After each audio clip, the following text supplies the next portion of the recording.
Muy buenas tardes. Feliz de estar de nuevo con ustedes. Les habla Mimi Prado en la compañía de Fausto Amador Arrieta. Eh, un programa más de alto voltaje de la cadena radial costarricense que pueden seguir también en nuestro canal de YouTube. El tema de hoy es los BRICS, fuerza geopolítica de lucha del sur global. A la reunión del 22 al 24 de octubre de los BRICS asistirán 32 altos países representados al más alto nivel. Hablamos de 24 jefes de Estado y 8 de segundo o tercer nivel. La reunión será en Kazán, la bellísima capital de la República de Tataristán, de la Federación Rusa, en la que conviven en paz musulmanes, ortodoxos y judíos, y en la que se habla tanto tatarquis como ruso. Reunión que para algunos analistas representa un cambio en el paradigma mundial, un cambio de época, con con los cataclismos, como hemos señalado siempre, que acompañan estos cambios de épocas. Y es que desde su fundación, los BRICS, integrados por Brasil, Rusia, China, India y Sudáfrica, han crecido con la incorporación de Egipto, Etiopía, Irán y los Emiratos Árabes.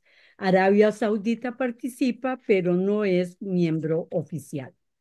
Se predijo la desaparición de los BRICS desde el inicio, pero pese o gracias a la guerra de Ucrania y a la búsqueda de confrontación de los Estados Unidos con China, más bien estos se han fortalecido.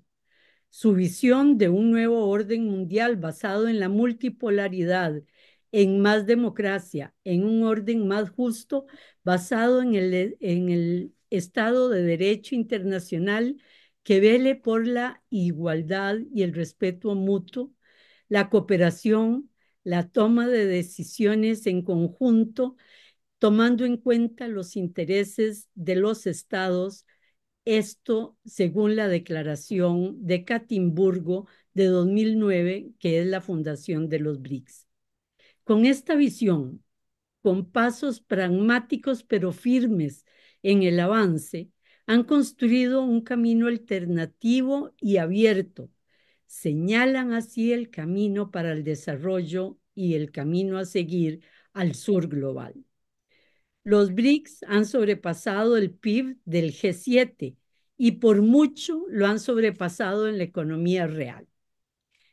Esta búsqueda de un nuevo orden económico y financiero que rebase los acuerdos de Bretton Woods no es tan fácil. El sistema financiero establecido es muy fuerte. Lo es Wall Street en New York y lo es la City en Londres. Los grandes avances, como la desdolarización de la economía, solo se verán a mediano y a largo plazo. Pero los innegables avances de la integración económica de los BRICS y el uso de las monedas locales en lugar del dólar para el intercambio comercial es innegable. Este intercambio entre Rusia y China ya representa el 90%. También lo es la búsqueda de los mecanismos de desdolarización de los préstamos a países en desarrollo del Banco de Desarrollo de los BRICS. En palabras de Jeffrey Sachs, esto no lo para nadie, dice Jeffrey Sachs, y solo la arrogancia colonial no les permite ver lo que sucede con claridad, que 7 países imperialistas y neocolonialistas han sido rechazados por los BRICS, cierra comillas, y que creen resolverlo con estos 7 países y Occidente, creen resolver el problema con guerras físicas o con guerras económicas o con guerras de información y propaganda. Pero como dicen en África, frase atribuida a un expresidente de Kenia, cada vez que China nos visita, Kenia adquiere un hospital, una escuela, un puente. Cada vez que un líder occidental llega a Kenia, obtenemos una conferencia que nadie quiere y nadie necesita. Buenas tardes, Fausto. Muy buenas tardes, Mimi. Como siempre, eh, una introducción sintética muy linda. La 16 cumbre de los países del Grupo BRICS, que comenzó ayer, martes 22 de octubre, terminará mañana jueves 24 en Kazán, Rusia. Es el más importante acontecimiento internacional del momento. Por eso debemos comenzar por explicar muy brevemente lo que son los BRICS. Los BRICS son un grupo de países emergentes que vienen de un pasado colonial y semicolonial, que habían sido considerados países subdesarrollados o, para ponerlo bonito, en vías de desarrollo, pero que se han venido superando y ya sienten que en las decisiones de las organizaciones internacionales no se les toma en cuenta de acuerdo al peso que ya tienen actualmente en la economía, el comercio, la finanza, la extensión de su territorio y su inmensa demografía. Estos países están buscando crear un nuevo orden internacional donde la gobernanza mundial realmente represente el peso que tiene cada país en el mundo. Y aquí quiero decir una cosa muy rápida. No quieren crear un orden internacional alternativo, aunque se están viendo obligados a Ah, hacerlo. Lo que están queriendo es que el orden internacional que existe se reforme, y como no se reforma, ellos no se quedan en discursos y comienzan a hacer lo que pueden por crear un propio sistema que de alguna manera debilite la forma de funcionamiento actual del sistema del orden económico internacional y permita que entiendan que hay que reformarlo. Así, mientras los países BRIC han ido produciendo una proporción cada vez mayor de la riqueza mundial, los países dominantes del G7 han ido produciendo una proporción cada vez menor del PIB mundial. Desde la disolución de la Unión Soviética y el surgimiento de un mundo unipolar totalmente dominado por la hegemonía de los Estados Unidos, la evolución de la producción de riqueza en el mundo ha sido clara. Yo voy a decirlo en cifras, pero voy a tratar de ponerlo en una forma que se entienda. En 1995, el G7 producía el 45% del PIB mundial y los países que fundaron el BRIC producían solamente el 17%, o sea, 45 a 17. Sin embargo, en el momento mismo de la formación de los BRIC, ya en 2009, la proporción había cambiado y el G7 había pasado de producir 45 a producir solo 35, es decir, un 10% menos de la producción mundial. En cambio, los BRIC habían subido de 17% del Producto Mundial al 29%, es decir, su participación había crecido un 12% más, eso en el momento de fundación de los BRICS. Y luego siguió igual, y luego siguió igual, la evolución posterior ha sido parecido. El G7 ha ido produciendo sistemáticamente una proporción cada vez menor de la riqueza del mundo y los BRICS han ido produciendo sistemáticamente una proporción cada vez mayor. Entre 2016 y 2017, los países BRICS y los países del G7 prácticamente producían la misma proporción de la producción mundial, un 32%. Pero eso significó que la proporción del G7 pasó del 35 al 32 y los países BRIC pasaron del 29 al 32. Producen lo mismo, pero el movimiento es totalmente contrario. Uno va bajando y el otro va subiendo. La evolución del G7 es declinante, la de los BRIC es ascendente. Este año, en la 16ª cumbre de los países del grupo BRICS en Kazán, Rusia, ya los BRICS producen el 35% del PIB mundial, mientras que el G7 solamente el 30%. 5% menos de participación los G7 en la producción de riqueza del mundo. Si se mira en un gráfico, la participación de los BRICS en la economía mundial es una colina que sube y el G7 es una colina que sistemáticamente baja. En el espacio de los últimos 30 años, la participación de los BRICS en la economía mundial ha aumentado un 94%, mientras que la participación del G7 ha disminuido un 34%. Y esa tendencia sigue. Ese es el movimiento de la historia. Eso nada lo puede cambiar. Por Nada otra lo parte, para, como dice Jeffrey Sachs. así es. Por otra parte, y de eso nadie habla, en esos mismos 30 años los países BRICS en su conjunto, estoy hablando del han sacado más de 1.500 millones de personas de la pobreza. 1.500 millones, el equivalente al país más grande del mundo.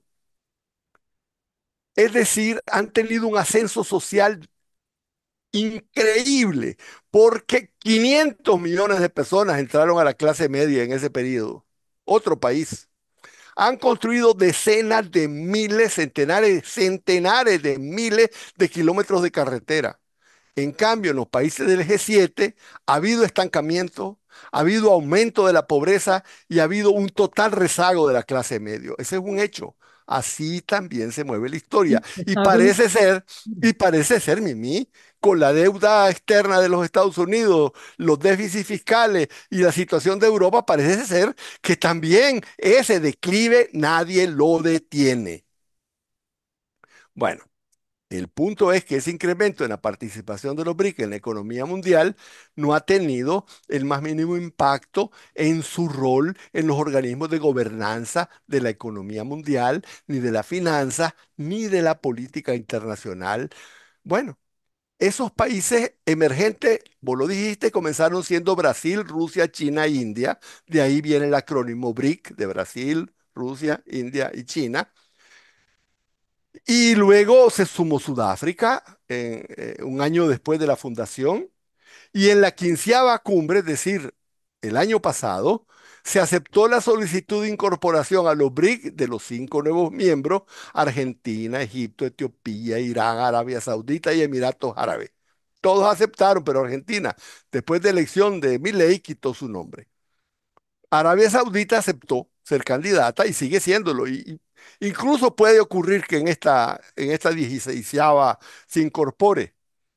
Pero bueno, eso se sabrá después de que termine la cumbre. Putin dijo hace poco que si se integraban las 6 monarquías petroleras de Oriente, los BRICS ya dominarían el mundo. El atractivo de los países BRIC es enorme. Probablemente su mayor fuerza sea precisamente haberse convertido en un foro donde los países del sur global, palabra sur global que prácticamente nació con ellos, están encontrando su voz. Tienen formas entre ellos de relación económica nueva. Sienten que la historia se mueve con ellos. El mundo siente que la historia se mueve con estos países. Sobran los que dicen que han fracasado, que no van a hacer nada, que son muchos los obstáculos, bla, bla, bla, bla. Eso no cambia el hecho fundamental, que son realmente una ventana de esperanza que se está convirtiendo en una enorme puerta. Los BRICS, además de buscar la reforma del sistema financiero internacional, no se quedan en proclama. Ellos mismos construyen un contexto alternativo de orden financiero y también un ambiente geopolítico diferente, sin que por eso el hecho de pertenecer a los BRICS obligue a ningún país que participe en ello a tirarse de frente contra Estados Unidos o ponerse en una posición directa, nada que ver. De hecho, Brasil y India no quieren esa posición. O sea, juegan en los dos terrenos. Bueno, y te lo digo la verdad, tampoco Rusia y China quisieran estar en la oposición. Son los Estados Unidos los Pero que se están, ponen en contra de ellos. Sí, claro, pero pero están, están. pero están. Bueno, los beneficios de la participación en los BRIC ha significado un impulso económico notable para sus propios miembros. En solo 5 años, entre 2017 y 2022, el comercio interno entre los BRICS aumentó un 56%, ¿m? Hasta llegar a 615.000 millones de dólares. Paralelamente al crecimiento del comercio dentro de los mismos países BRICS, se ha producido un enorme dinamismo de la inversión extranjera directa. Entre los BRICS, la inversión extranjera directa pasó de 27.000 millones, que es lo que había en 2010, a 167.000 millones de dólares en 2020. Es decir, se multiplicó por 6 y sigue. Antes de la cumbre de Kazán, Putin dijo que 34 países habían expresado su interés por unirse. Se conoce que más de 2 docenas de países han solicitado su ingreso. No voy a hacer la lista. Es posible que haya otros que estén deshojando margaritas, ¿verdad? Como Indonesia. A eso hay que añadir países geopolíticamente emblemáticos que se están acercando, que arriesgan al acercarse. Uno es Turquía, Turquía, como le decimos nosotros, miembro de la OTAN, que tiene más de 20 años de ser rechazada en la Unión Europea. Y tal Y vez otro el más estratégico de los que están pidiendo ingresar.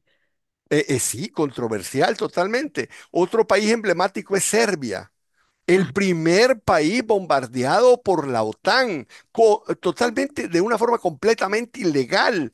Cuando hablan de reglas y de leyes y de cosas, se olvidan que el primer país que fue bombardeado, invadido y atacado y que sigue siendo ocupado en su territorio, Kosovo, sigue siendo un país ocupado, bombardeado por la OTAN, ahora está entre la Unión Europea y dice que le está imponiendo condiciones inaceptables y se prefiere acercarse a los BRICS. y dejar de ser europeo, dijo, y irnos hacia Asia. Es decir, una declaración muy fuerte en un país Un pa- europeo. Así es, y más uno que está prácticamente en el centro. En este aspecto, la adhesión de Irán a los BRICS representa un punto muy importante, ya que Irán se encuentra en el ojo del huracán de los encuentros bélicos de Oriente Medio, donde amenaza desencadenarse un enfrentamiento hasta nuclear de consecuencias impredictibles. El paso que dan los BRICS al aceptar a Irán en pleno proceso de enfrentamiento con Israel es algo muy serio. Y los Estados Unidos están teniendo que tomar en cuenta que ya tampoco pueden aislar a Irán. Es un desafío, claro, a la hegemonía norteamericana. Esta cumbre de los Una BRICS, por forma cierto, también de decir, ojo, hay opciones antes de llegar a la guerra. También, también es un tente allá, ¿verdad? Además de un desafío. por supuesto, porque paralelamente a su presencia en los BRICS, en estos momentos están discutiendo un tratado de ayuda militar con Rusia. Rusia.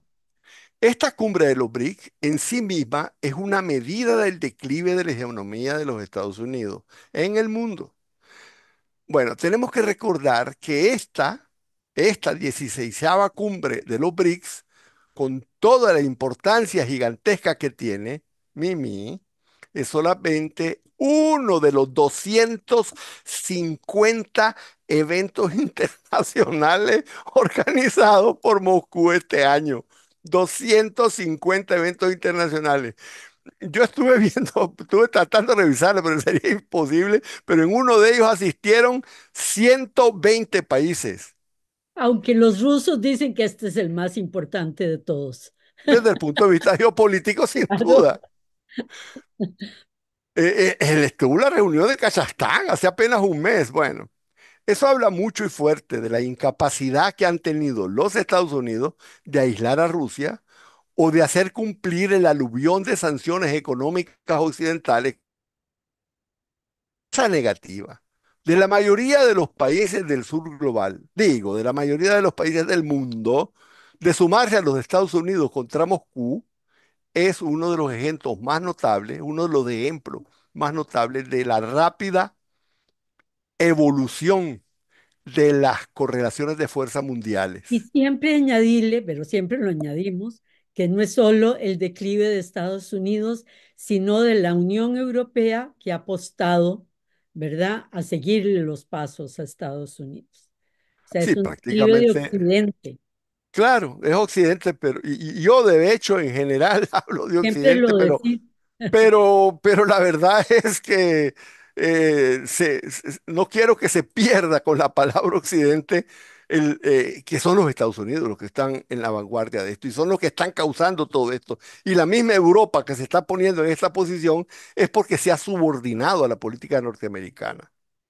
Bueno, yo quisiera hablar un poquito más profundamente del significado del surgimiento de los BRICS, el significado más profundo del surgimiento de los BRICS. 5 palabras definen el significado histórico de los BRICS. La primera es anacronismo. Las organizaciones multilaterales de la política, la finanza y el comercio responden a realidades de otros tiempos. El peso mundial de liderazgo que las domina ha cambiado y la persistencia de los Estados Unidos en dominar el mundo de una forma unipolar es realmente anacrónica. La primera misión de los BRICS es precisamente superar ese anacronismo y crear una gobernanza mundial actualizada que esté en consonancia con la correlación real actual de fuerza entre los países, poniendo los organismos multilaterales al día con los tiempos que vivimos. Yo creo que este es un Estamos en un punto corte. para hacer un corte. Exactamente. De regreso con ustedes. En el quiebre, Fausto estaba señalando que hay cinco conceptos definitivos, definitorios de los BRICS, y había comenzado con el primero, que era el anacronismo, la gobernanza mundial con la fuerza real de los países. ¿Entraríamos al segundo, Fausto? Correcto. El segundo concepto en mi criterio que define los BRICS es la palabra transición, obvia. De Mm. hecho, los BRICS son un grupo de países que están poco a poco sentando las bases de un nuevo orden mundial y cada una de sus cumbres marca un paso concreto en un proceso de transición que está pasando desde un mundo unipolar bajo el dominio absoluto de los Estados Unidos hacia un mundo multipolar, que en la práctica ya existe, de hecho, pero que no se expresa en ninguno de los organismos internacionales. El tercer concepto que define a los BRIC es anticolonialismo. Estamos en un momento histórico increíble y yo quiero subrayar esto. Es lo positivo de la época que vivimos. Por primera vez desde hace 500 años, los países humillados por una colonización salvaje, genocida, y por una neocolonización que ha prácticamente impuesto las políticas de todos los países, están Eh, reclamando su total autonomía, su final independencia. Están reclamando ocupar un espacio de igualdad con los atroces países colonizadores. Es un momento formidable. Y lo hermoso de esto es que, a no ser que haya una hecatombe nuclear, esto es irreversible. Debe entenderse que los BRICS están planteando la transformación de las correlaciones de fuerzas de un orden mundial neocolonial de 500 años. Esa es la realidad. Es algo que va más allá de simplemente buscar la transformación de los organismos multilaterales de Bretton Woods después de la Segunda Guerra Mundial. No, no, es algo mucho más profundo. Estamos hablando de poner fin definitivamente a la organización colonial y neocolonial del mundo, disputar el dominio todavía colonial de Occidente, hacer valer las voces y aspiraciones de los países que Frantz Fanon llamaba condenados de la tierra. Bueno, se está perfilando un orden mundial, además, Mimi, que no quiere ser producto de la guerra, porque no, la colonización fue producto de un sometimiento militar, además de económico. Es increíble que estos países se estén enfrentando a potencias militarmente poderosas y pretendan cambiar al mundo sin el uso de las armas. Eso solo puede ser posible a través de un largo proceso. Al final, tal vez la guerra no pueda detenerse, pero la iniciativa bélica no va a surgir de estos países que se unen por encima de sus diferencias, que sienten que sus aspiraciones son más fuertes que sus diferencias particulares, incluso minúsculas comparadas con sus sueños. Todas sus disputas territoriales o geopolíticas son minudencias comparadas con el propósito gigantesco que se han planteado. Por eso el tercer concepto que creo yo que define históricamente a los BRICS es la palabra proceso, porque los BRICS son ante todo eso, un proceso aspiracional que se fortalece con cada paso de unidad en la diversidad, de tolerancia en las diferencias y que se fortalece, vos lo dijiste, con cada paso en falso de Occidente. Eso se ve con claridad en esta 16ª cumbre de Kazán, donde los países BRICS se ponen al lado de los palestinos, sometidos al genocidio, mientras que la complicidad de los Estados Unidos en esos crímenes les ha hecho perder el último asomo que pudieran haber tenido de humanismo civilizatorio. Bueno, los países del G7 ya no tienen un peso económico mayoritario absoluto en la economía mundial, pero siguen determinando las relaciones financieras del mundo. Su tiempo de dominancia pasó, pero igual siguen dominando como que si nada hubiera ocurrido. Eso no es sencillo de superar y los países BRICS lo entienden, por eso hay que esperar, esperar y esperar. Y no podemos estar atenidos a que salga demasiado de esta cumbre. Por eso la quinta palabra que define a los BRICS es gradualidad, ir paso a paso. Y los BRICS tienen la enorme ventaja de tener como uno de sus grandes líderes a China, que tiene esa capacidad de espera y de control más que ninguna otra nación en el mundo. Así ¿Verdad? es, Es una enorme ventaja de los BRICS. indudablemente, claro que sí. El primer concepto que presentamos fue anacronismo y así comenzó todo. El primero quiso ver esa contradicción, lo voy a decir, aunque me alargue un poquito, pero lo voy a decir lo más rápido que pueda. El primero que hizo esa contradicción fue el economista de Goldman Sachs, Jim O'Neill, en 2001, en un artículo de investigación que planteaba que las economías de Brasil, Rusia, India y China estaban a punto de superar a varias de las economías ricas dominantes del G7. Y entonces O'Neill propuso una reforma del G7, incorporando Brasil, Rusia, China e India. Él hizo una metáfora, dijo que a la pared del G7 había que ponerle mejores ladrillos. Ladrillos en inglés se dice bricks, B-R-I-C-S. Su artículo se llamó Building Better Global Economic Bricks. Pero BRICS es también el acrónimo que se deriva de las iniciales de Brasil, Rusia, India y China. De forma que innegablemente O'Neill se convirtió en el padre del nombre de los países BRICS. Pero lo mandaron al carajo en su propuesta de ampliación y de recepción en el G7. Bueno, porque Gran error político de Occidente. no lo sé, no lo sé, porque el tema aquí es que el G7 no es una agrupación geopolítica que funciona por racionalidad económica.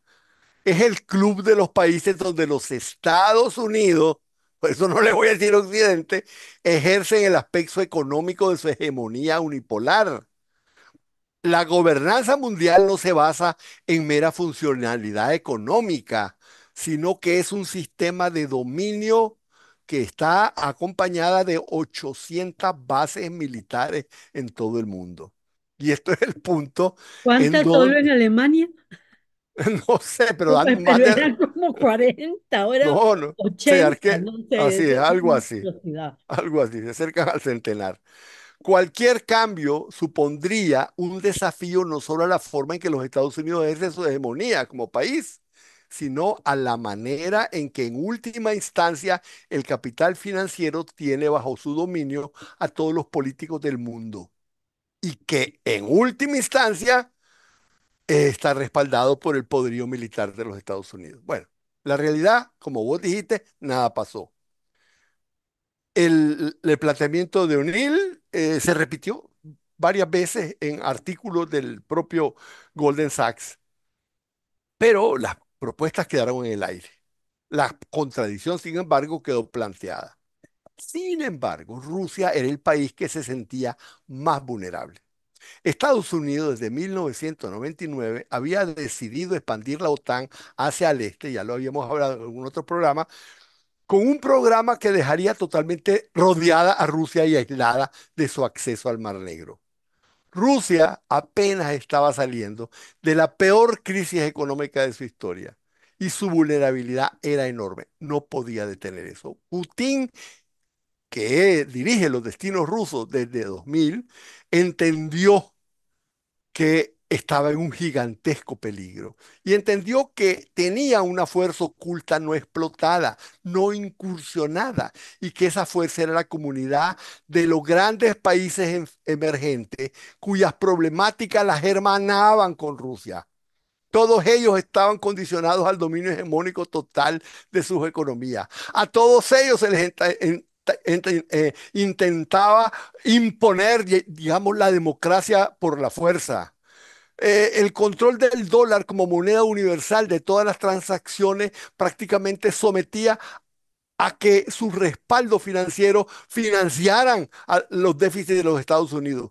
También esos países eran vulnerables a incurrir en sanciones económicas si no acomodaban sus políticas internas al Weltanschauung, al, como le dicen, a la cosmovisión neoliberal, neocolonial, en forma de programas de ajustes estructurales que hacen que tengan que cambiar sus políticas internas para tener acceso al crédito. Pero si hasta el precio de los alimentos, algo tan básico para el ser humano, está controlado por este sistema. Así es. Y incluso las exportaciones de alimentos de los países del sur están bloqueados porque la Organización Mundial del Comercio no ha logrado eliminar la barrera a la exportación de productos agrícolas del sur. También ellos eran susceptibles de ser aislados del intercambio comercial por medio del mismo dominio hegemónico de los Estados Unidos. Fue en ese contexto que Rusia tomó una iniciativa que en ese momento pareció irrelevante. No lo era, por supuesto. En septiembre de 2006, y sin ningún motivo especial, como quien invita a un helado en el Parque Central, en medio de la 61 Asamblea General de las Naciones Unidas, Putin invitó a una conversación informal a los ministros de Relaciones Exteriores de China, India y Brasil. Estaban en New York representando a sus países. Lavrov, ministro de Relaciones Exteriores, habló con la prensa y dijo que Putin simplemente se había planteado buscar alguna forma de institucionalizar alguna forma de colaboración de esos cuatro países. Ya entonces, el mundo debió haber calibrado la genialidad preventiva y anticipativa de ese demonio espantoso, horrible, con cachos y cola que se presenta en la prensa internacional, que se llama Putin. Hubo un total acuerdo entre los países invitados, pero fue China el país que mejor entendió el peligro en que estaba Rusia. El enfrentamiento que le aguardaba a China con los Estados Unidos iba a ser, sintió China, enfrentado primero con Rusia a través de la OTAN. Era un preámbulo y China no entendía desde entonces dejar sola a Rusia. Y desde entonces necesitó anticiparse a eso. Y una forma de hacerlo era profundizando sus vínculos con Rusia. Dicen, nosotros mismos hemos dicho, y así es de hecho, que en la guerra de Ucrania, eh, prácticamente Estados Unidos, el occidente, tiró a Rusia en manos de China. Gracias. La realidad es que China había tomado hacía mucho tiempo en sus brazos a Rusia y le había dicho, tranquila, ¿Se no acuerdan te... de aquella reunión entre Putin y que visita Xi Jinping visita Rusia y que los graban cuando van saliendo? Sale un poquitito, donde le dice Xi a Putin, vamos a construir un nuevo mundo. Eso es lo que se oye nada más. Bueno, ahí está, Así. Y yendo un otra, nuevo y mundo. otra, y bueno, en ese momento cuando se construye no estaba Xi Jinping, estaba Jintao. O sea que Sí, era no, China, no. era la visión, sí, sí, yo te Sí. entiendo, pero lo que estoy queriendo decir es que es China, China como país la que entendió eh, eh, La necesidad de la esta unión. necesidad de apoyar a Rusia. Y de hecho, había sido la primera que había invitado a Rusia a participar en el organismo de cooperación de Shanghái desde mucho antes. Pero no se le había ocurrido esa idea genial de Putin de establecer una organización específica mundial con estos grandes países buscando una reforma de los organismos eh, multinacionales, o sea, de la economía mundial. Eso, sin duda alguna, fue una genialidad defensiva, preventiva de Putin. En New York los cuatro países se pusieron de acuerdo y pero luego no pasó nada más. Solo quedaron en acuerdo general. Pero llegó 2008 y ahí se produjeron dos fenómenos, uno económico y otro político. El fenómeno económico fue la crisis mundial financiera que hizo ver cómo la gobernanza mundial era incapaz de evitar una crisis económica mundial. Eso dijo, corroboraba lo que había dicho Neil, que la gobernanza mundial necesitaba mejores baladrillos.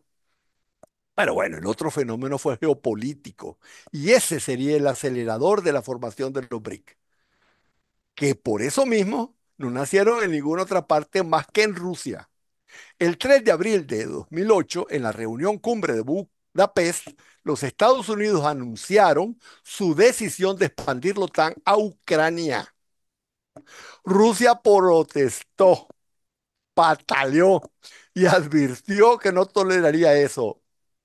En esos momentos el presidente Putin supo que ese movimiento de la OTAN era irreversible y que para detenerlo tendría que enfrentarse no solo al poderío militar de la OTAN, sino de forma decisiva a sanciones económicas y a un posible aislamiento financiero y comercial de Rusia frente a la economía mundial.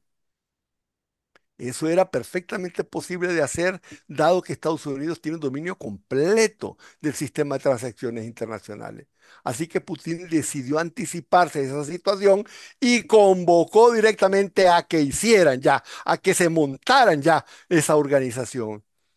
Y se reunieron, como vos lo dijiste, en Yekaterinburgo y ahí nacieron los BRICS. Y vos hablaste de una parte de las declaraciones de Yekaterinburgo. Yo voy a hablar de tres, porque en esos tres parágrafos de la resolución final está con claridad el carácter reivindicativo de los BRICS. En el párrafo 3 proclama su compromiso de luchar por la reforma de las instituciones financieras que reflejen los cambios en la economía mundial. Ahí está, es la primera vez que dicen que el propósito es reformar las organizaciones económicas mundiales.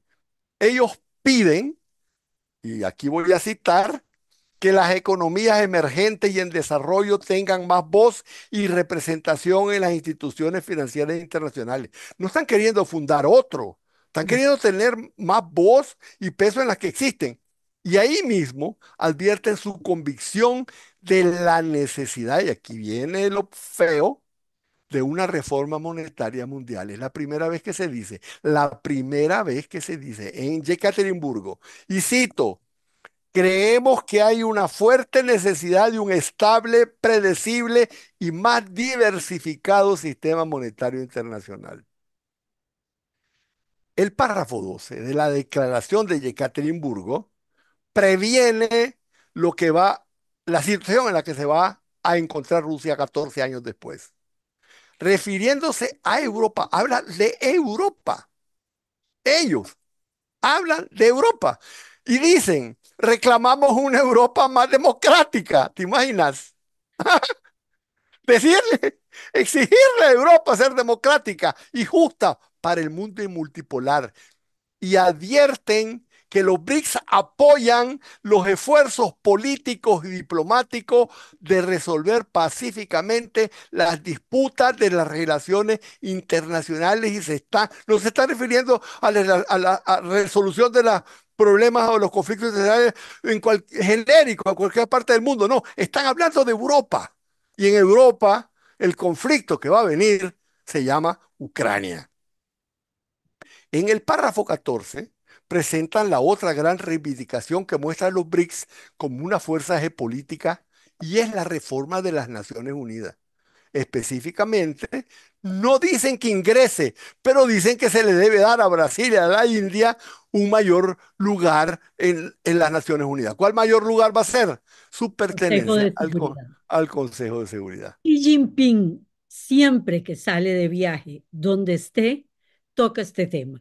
Toca el tema de la reforma de las Naciones Unidas, que hay que salvar a las Naciones Unidas, que hay que ponerla en modernidad, pero que hay que salvarla, ¿verdad? Contrario a la política de Estados Unidos, que ha sido disminuir y casi desaparecer Naciones Unidas.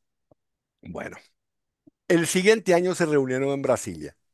Y el siguiente año se reunieron en China. En Brasilia se invitó a Sudáfrica y en China se aceptó.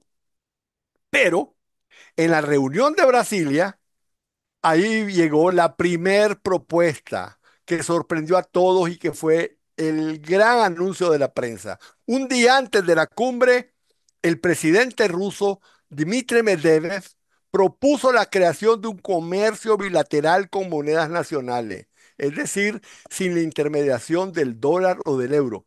Repito, Rusia, ¿ok? Rusia está, está caminando ¿Qué muy año? adelante. ¿Qué año?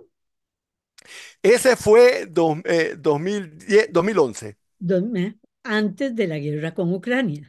Ya 2011, sabía, 2012, 2012, antes del Maidán, 2 años antes antes del del Maidán. Maidán, ya tenían claro lo que se venía. Así es.